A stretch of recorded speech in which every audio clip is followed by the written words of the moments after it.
So this video is a continuation, actually. I realized that there were some beings I put a lot of pressure on that I shouldn't put that much pressure on. And so I want to make this video to just kind of chill people out a little bit about stuff like this. So you have three concepts. You have forgiveness. And people who are really good at forgiving things are extremely, extremely, extremely valuable people. They're extremely valuable people. Um, and basically, it's I can be your friend. And like I said in an earlier video, friends are everything. They're everything in existence. They're everything. So there's forgiveness, and there's atonement, um, and there's repentance. So forgiveness is pretty straightforward. Like if you're a baby and you accidentally push a glass off your table or something like that, and it falls and it shatters, and the parent walks up and they just clean it up, and there's nothing. I mean, it's nothing at all. It really is nothing, you know. And but if you're a teenager and you accidentally put a glass on the ground and it shatters, and maybe you even did it intentionally, who knows, you know. But when you start moving into the realm of atonement, the teenager may say, okay, I'll do some chores to pay for the glass, and then we'll buy a new glass, something like that. But but the parent, if the parent may just say, clean that up, and whatever. The parent may even clean it up, and this kind of stuff is repentance. Repentance is basically like sorry, and then you're all of a sudden you're exposed, and who's going to agree with your sorry, and some people, you know, they try to abuse that system, and then you have to start dealing with atonement. So atonement is a whole different concept. Atonement is like, okay, let's say you beat somebody up, all right? Let's say you do this.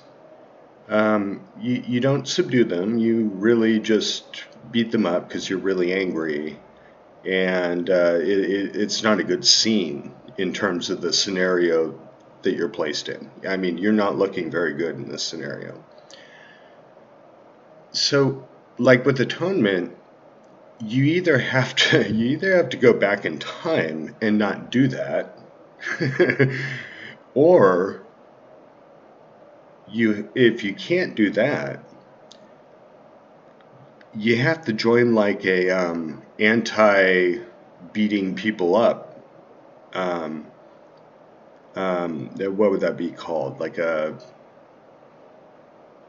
corporation, or something like that. Where people are like they send messages out about, and you have to actually reach a person, and when you commit a very egregious thing, you do have to prevent it from happening to another person in the case that you can't go back in time and undo it. That's the only way you can atone. So if you just like murdered like three people, you have to actually get into the brains of three people who are going to murder somebody. You have to get in their brains. I'm not talking about self-defense. I'm not talking about things like that. I'm talking about murder. You have to get in the brains of three people who are definitely going to do that and prevent it. Or something like that. If you murdered three people, you have to prevent three murders. And then you're in the realm of forgiveness. Again, forgiveness is divine. It really is. It's really hard to do. And divine's a weird word. I don't mean that. I mean, from my perspective, we're all in a shit show, and we need to change the plan, you know. But I didn't mean to lay in that heavily to beings who are watching my video and just understand a lot of things too. I don't want them to fret too much. Like it's you know, there's no way out of this at all. So when you're dealing with the spirit world, and it is true, I mean, we do life viewings, you know, it is true. So, but, you know, in this world, I send videos and stuff like that, you know. But I want beings to settle down about that kind of stuff, almost as if it's completely hopeless, and just kind of, I just want to settle them down. It's not that bad. I mean, you know, some spirits really want to put on a shit show. And what they do is, what a spirit like that is doing is it's modeling existence as it currently is constructed. And so existence as a whole is a shit show. So you have two choices. You can either model existence, or you can give existence the middle finger and say, I'm going to violate as little consent as possible. And that's what makes a hero.